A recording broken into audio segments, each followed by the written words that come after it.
All right, welcome everyone. I hope your energy levels are still really high. I know it's 5 o'clock over here, but I'm really excited to start off this panel. It's going to be an amazing discussion. It's a very unique panel because it's different from any other talks that we've had for the last couple of days. So I really hope we get engaged together and have this awesome conversation with Marcel, Allison, myself, and with all of you.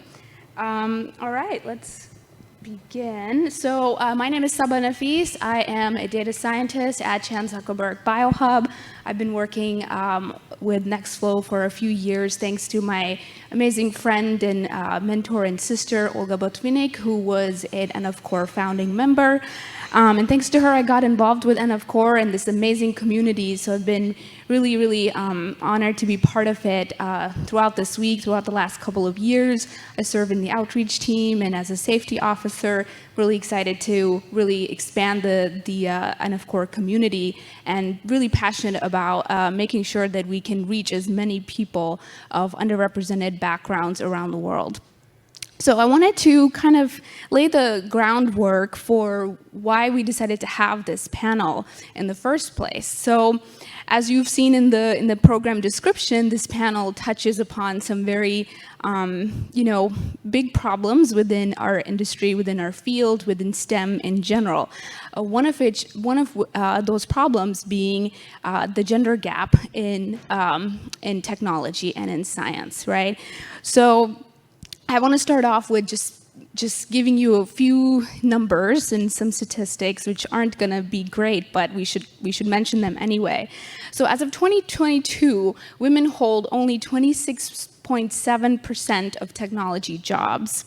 And again, women's representation in tech companies with more than 10,000 workers, meaning large tech companies, is also 26% only.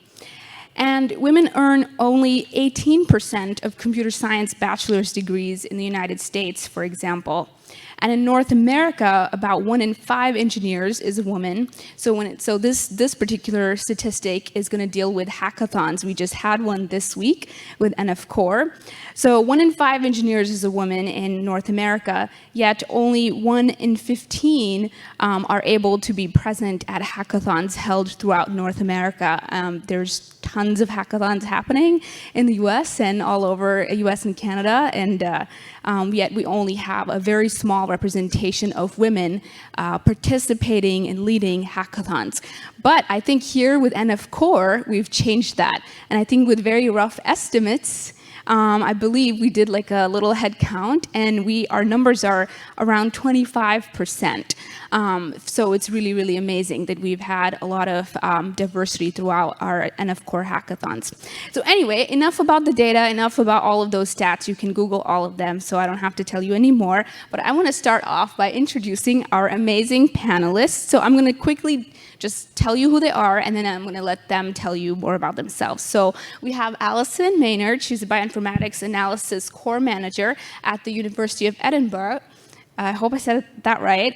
She's heavily involved with NF Core, and she was a member in the first round of the Mentor program that started off this year. So she's wonderful. And then we also have Marcel. He's a developer advocate at Seqera Labs, doing a lot of amazing outreach, training, and community work in Brazil and at NF Core.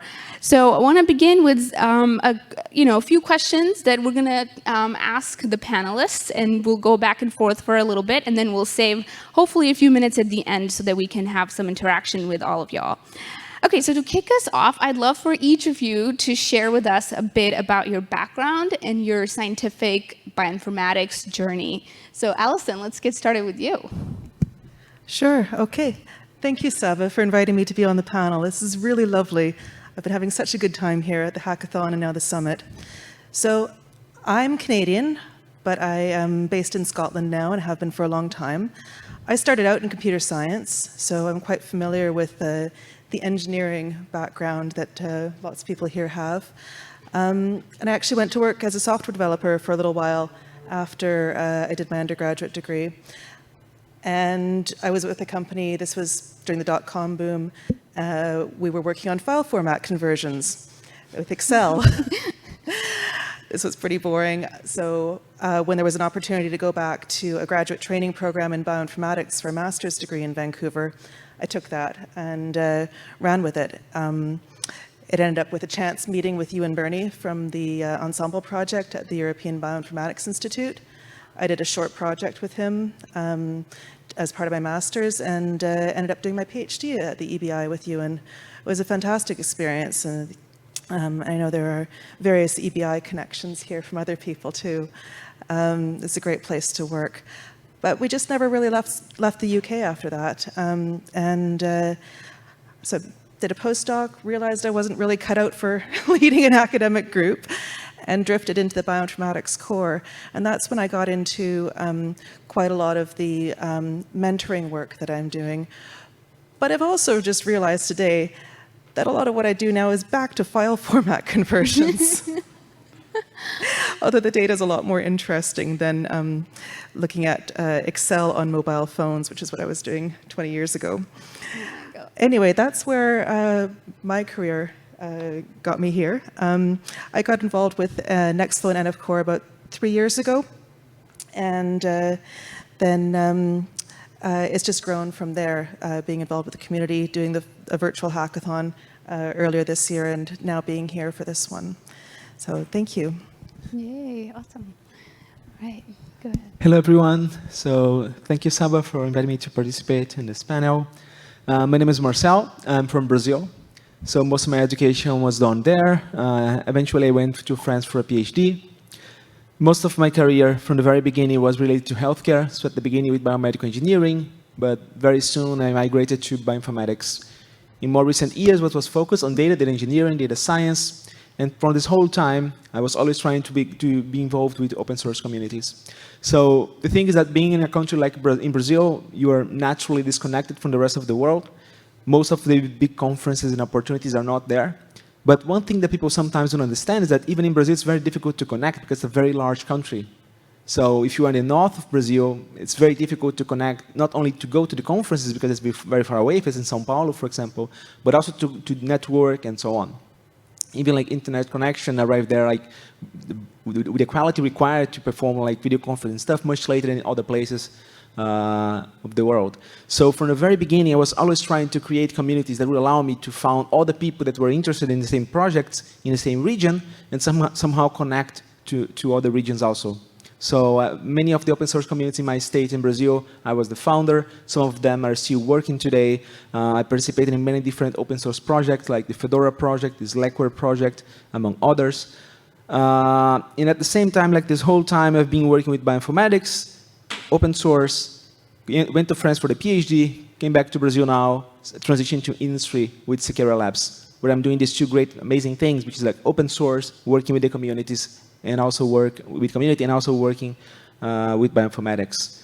So I think that's it. Yeah, no, y'all have such amazing backgrounds. It's really lovely to hear your transition from academia to industry, and then academia to still academia, but a mixture. And so we've had some amazing conversations offline about the balance between academia and industry. It's a whole nother topic that we could delve into another time. But I want to delve into Nextflow and NF Core, and I want you all to talk about your experiences with Nextflow. What was your initial experience, you know, when it came to learning Nextflow? And then did you have any kind of mentorship, or, you know, did you find a community when you started learning Nextflow or utilizing Nextflow? So Marcel, let's start with you. Tell us a little bit about that. So I'm very new in the community. If you take into consideration some amazing people here who have founded NF Core, have been contributing for many, many years.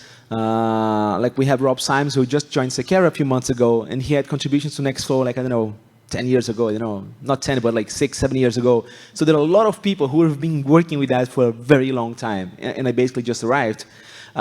So at first, the first thing you want when you join a community, when you start learning something, is to learn. You need help. But the thing is, you don't only need to ask for help, you want also to help people. And it's very amazing that in the very few months that I've been part of the community, I've been able to learn a lot, and at the same time, being able to help a lot of people. And that's the best combination. And the amazing things, like being here with all of you, is not only good to like get to know in real life, people that I've been talking to, but also people who have helped me and people that I have helped. So this is an amazing combination. So during all these days, I've been running to people like, oh my God, you were the person who helped me a lot at some point. And then people approaching me like, oh, you're Marcel, right? Oh, I have so many questions to you on Slack. Like, yeah, keep asking. That's the goal. So it's been a great experience. The NF Core community, the Nextflow community, it's an amazing community. Like when I think that like 6 months ago, I knew basically nothing about Nextflow, and I see where I am right now, the only thing I can think of is like the amazing people that helped me to get here. Like in many situations, I would ask a question, people would say like, you want to do a video conference so you can see my screen and I can do everything with you, I can teach you that, I can teach you that. It was amazing. So if I know what I know here now, it's basically because a lot of people were really helpful. And I try to replicate just the same thing, trying to help as many people as I can. So if you ask too many questions or not, I mean, we even have I think a channel now, no question is stupid. There's no stupid questions, I think. So keep asking. We will love to help. Yeah, great. Allison? Right, so I've been around very slightly longer than Marcel, but more intermittently because I manage a bioinformatics core, and that doesn't give me enough time in my life for developing code or contributing back. But I am able to do other things with the community, such as I've been part of a program in the UK where we've been developing a carpentries training version of the Nextflow training material, and that's going over extremely well. I actually just taught it last week. It was great. And it's been a fantastic way of bringing more people into the community. But when I first started with it, I felt quite tentative about it. You know, I was like, ooh, there's this Slack thing. What do I do? Where do I go ask questions? Ah, there's a help channel. And it was very quickly directed and kindly, you know, shuffled to the right places and the right people. And I want to big particular shout outs to Maxime and Marcel, who were so kind in those first weeks when I was starting to learn things. We were looking at, we started with the RNA-seq pipeline, like so many people do, and quickly moved to using Seqera and viral recon as well, because this was sort of coincided with the start of the pandemic. And like many bioinformatics cores, mine got thrown into supporting COVID-related projects, and we found the viral recon pipeline incredibly useful, even at the very early stage of development. And it was just so nice to be able to say, hey, I need to do this for this project. And someone would be like, I'm already working on that thing. You know, come back to me tomorrow. And it would be done. It's the most responsive community, and I just have felt so welcomed. And I try to, I mean, I can't be on there as much as I want to be, but we try to make sure that our team does give back what we can. Yeah, wonderful. Thank you both. Yeah, I think y'all's backgrounds are just amazing when it comes to mentorship and giving back, and then when it comes to doing outreach in underrepresented areas, like for example in Brazil, and the points you highlighted earlier about difficulty accessing resources throughout the country of Brazil. So Marcel, can you touch a little bit about that and how you've been doing some outreach, working with different scientific groups who are trying to utilize Nextflow, some training? Yeah, tell us a bit about that. Yeah, in the end, there are many barriers that we still face in Brazil. So depending on who you, like, for example, there's me here and there's Felipe. So there are Brazilians here. You can speak with us in English just fine. But actually, if you go to Brazil, this could be a great barrier. And you may think like, okay, it depends on the field. Like if you go to academia, then everyone is perfectly fluent, and that's completely wrong. I know a lot of people in great centers that can read well just fine, but it's very difficult for them to speak or to listen. And sometimes not only about the knowledge about English, but feeling comfortable to do so, because they're embarrassed that they're gonna not pronounce something properly, they're gonna have an accent. So it's very difficult. Like if there's a training that's gonna be in English, even if they will be able to, they don't join because it's going to be in English. It's going to be really hard for them. So I did a training in September in Brazil, in Portuguese. Like a lot of people attended, like in the region. We had the NF Core training at the beginning of October, and many people were like, oh, okay, Marcel, I'm going to join because I know it's you that's going to speak in English. So maybe because you're Brazilian, I'm going to understand better. And I'm like, oh, maybe it's the opposite. But you know, the thing that's at the back of your mind, like saying like, I can't do that. So it's very difficult to show people that. So for example, for the bite-sized talks that we have in NF Core project, we're trying to put subtitles now and things like that. I think it's going to be like in the right direction to try to bring more people from Brazil to follow the bite-sized talks. we also have the time zone issue, which is a bit complicated. I think it's 8 a.m. or something like this in Brazil. So a lot of people wouldn't attend. But I mean, there are many barriers that we have to identify. That's really hard because, I mean, I don't know about you guys, but I don't think it's common to say, oh, Brazil, like 2022. Nobody, a lot of people don't speak English. So it's very difficult, this thing. So the language barrier is a very tricky thing to tackle. And the thing is, because it's like an international language right now, when you speak English to anyone you meet like in a conference or things like this, sometimes we don't realize that the other person maybe has some difficulty with English. So we meet someone, we speak very fast with a lot of jargon, a lot of acronyms, and the person just like nodding, and you have no idea that they're not understanding anything. The next event, they're not going to come.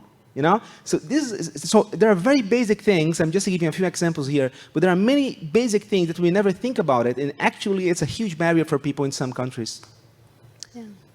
Wow, thank you. Yeah, I really appreciate the work you're doing with regards to that. I think that same kind of concept applies to the rest of the world, right? In Asia, in South Asia, in Africa, South America, obviously. And really appreciate the effort you're putting into that. So Allison, I wanted to touch base with you a bit about your journey as a woman in STEM, and two things I kind of want to probe you on. One is mentorship and what role that has played in your life and how you're giving back.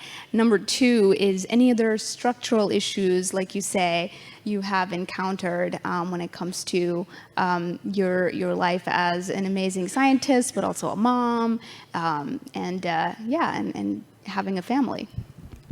Right, let's talk about mentorship first. So I mentioned earlier that mentorship's been a really important part of my career as a scientist, all the way back to my undergraduate degree when I was one of 2 women in my computer science undergraduate program in my year, out of about 50.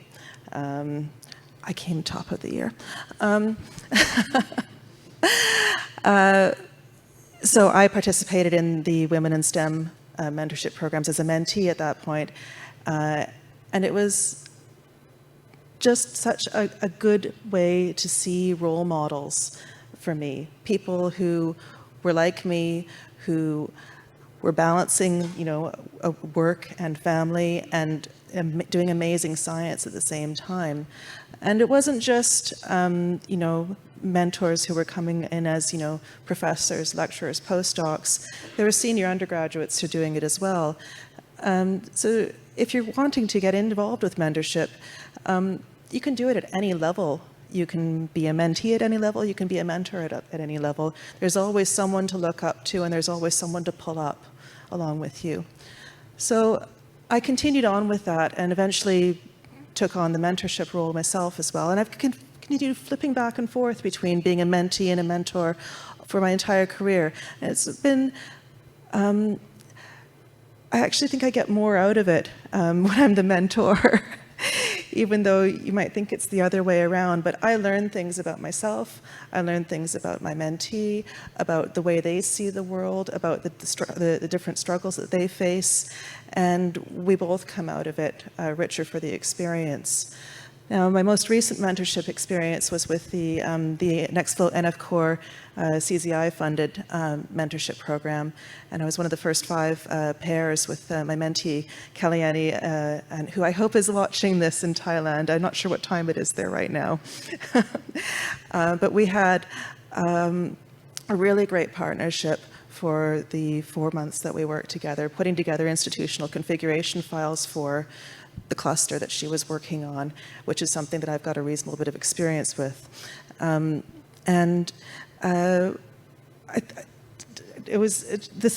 a structure for the mentorship was very important for that. We had a goal, we had a defined amount of time to work with, we had a sort of expected amount of time to spend on it each week, and the project being driven by the mentee meant that they were really invested in it. This meant something to them. And the things that I learned about their slurm and singularity configurations. So there's another round going right now. I think they're doing 10 pairs this time. And if anybody wants to apply, please do. It's a great experience to do that. So your second point was about structural issues that I've faced as a woman in science. So I have kids, 2 of them. I've taken 2 maternity leaves, which have not impacted my career, particularly because I had fantastic support from my institute and from my supervisors at the time. And not everybody gets that. So that's something for everybody to take home today, is to look at if you have anybody on your team who is going off on leave for any sort of caring responsibilities. Do your best to reintegrate them into the team when they come back. Make sure you contact them with opportunities so they don't miss out. I was promoted while I was on one of my maternity leaves because my boss made sure I got that opportunity. And that doesn't happen for everybody. On a smaller scale, scheduling structurally is difficult when you have caring responsibilities. I currently do flexible working where I finish work early a couple of days a week so I can pick up my kids from school. I've done this since my oldest started school, and it works great for me, but it means that I miss out on some things. So if lectures and seminars, special visitors, things are scheduled in core hours, generally between 10 and 4 p.m., you've got a much better chance of everybody being able to make them. This goes for networking events as well. They're very often done in the evenings. They're very often done with alcohol. Alcohol can exclude some people from cultures that don't drink, or people who don't drink by choice. And doing things in the evenings can make it very difficult with people who have caring responsibilities. So consider scheduling other networking events during core hours at your workplace, and without alcohol sometimes, or at least have options for that are non-alcoholic for people. Wonderful, thank you. Oh my goodness, the time is flying, and I know that we need to start wrapping up soon. But before I do that, and before we hand it over to the audience, I wanted to ask each of you to share with the audience just maybe a couple of pieces of advice that you would want to share. It can just be anything that you'd like to share with us. And Marcel, we could start with you if you like. Yeah, I think I would just repeat the points about knowing that we are in a global community. So here, even online, it's very difficult sometimes to realize where the person is from, or what culture, or what language they are more comfortable speaking. So just try to avoid jargons and avoid very technical terms at the beginning, maybe, or in real life. Try to speak slower if you don't know the person. Just to make sure that people that are not so fluent in English or not so comfortable with the local culture, could feel comfortable and belonging to the community. I think that would be one thing to keep in mind. Yeah, I'd repeat also that point about making sure that you take into account when and where people can attend events. Yeah, I think that's a really important one. Yeah, wonderful. And then we actually, as a group, had come up with 4 different action items and takeaways. So all of y'all get your notebooks out or computers and just start taking notes because it's your homework. I'm just kidding. But you should still definitely take away these 4 items. Number 1, as we've all mentioned before, is identify and address language barriers. So we've talked about that already. Identify and tackle microaggressions. So there's a lot of trainings and information out there that you can look up to help yourself understand what exactly is a microaggression and how you can avoid having those in the workplace. Number 3, put community needs at the top. We've talked about that already here as well. Making events hybrid, for example, like this week, worked brilliantly. I know it's a little bit more work, but it's a way to reach people who would not be able to be physically here. And then lastly, find the needs in your community and identify your actionable role. So what is your role going to be? Like Allison said, someone needs to be mentored, and you might need mentorship as well. So pull people up and then help yourself as well be vulnerable, be able to ask questions from others around you, right? So you need to find out what your exact role is in your community, right? And actually take actionable steps, whether it's joining a community, helping be part of a mentorship program, whether it's volunteering, whether it's, helping others with their code, et cetera, bringing people along. So I would say that doing the actionable items is what will make you feel better, I think. So that's all we had, and we'll just be happy to take a couple of questions from the audience. Great, thank you all.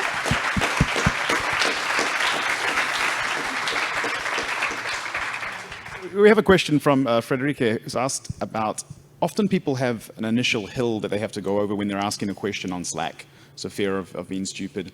Have either of you sort of had this experience, and what has helped you get over that interaction online? Yeah.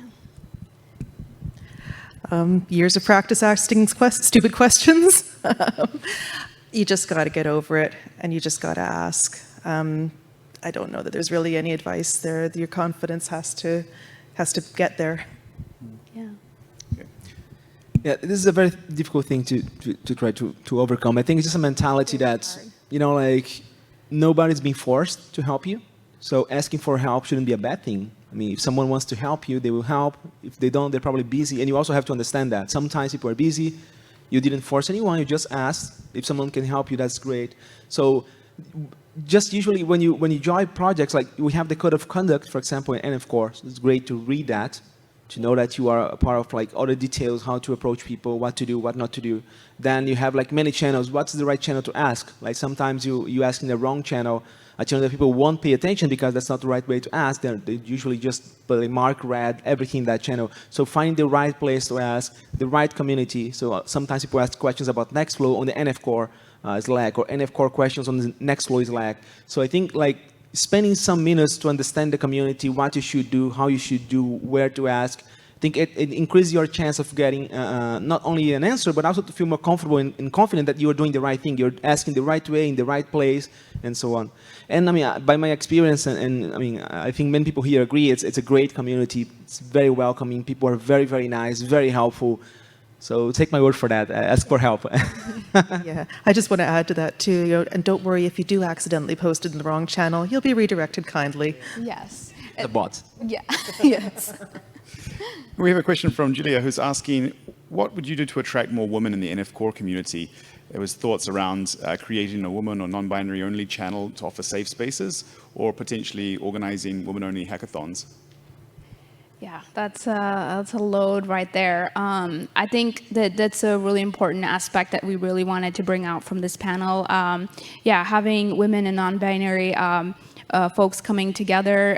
There's a lot of women in STEM hackathons that happen all over the world, all over the US, and I think there's many different examples we could emulate and we could copy and just have within NF Core. And I think as a community and the leaders in NF Core, I think we should have those conversations and really come up with those ideas. But again, this is a very, very open and large community. Feel free to put your thoughts in the channels on Slack, and we can really hop on it and we can make it happen, I think. Yeah, it's a very welcoming community once you find it. So it's passively very good, but there could be more active outreach towards getting women to participate. Yeah. Yeah, makes sense. And there's a final one which was answered as part of the chat, but I'll ask it anyway. So Ben was asking around if there is a shortage of either mentors or mentees as part of the program. Essentially, is there a balance there?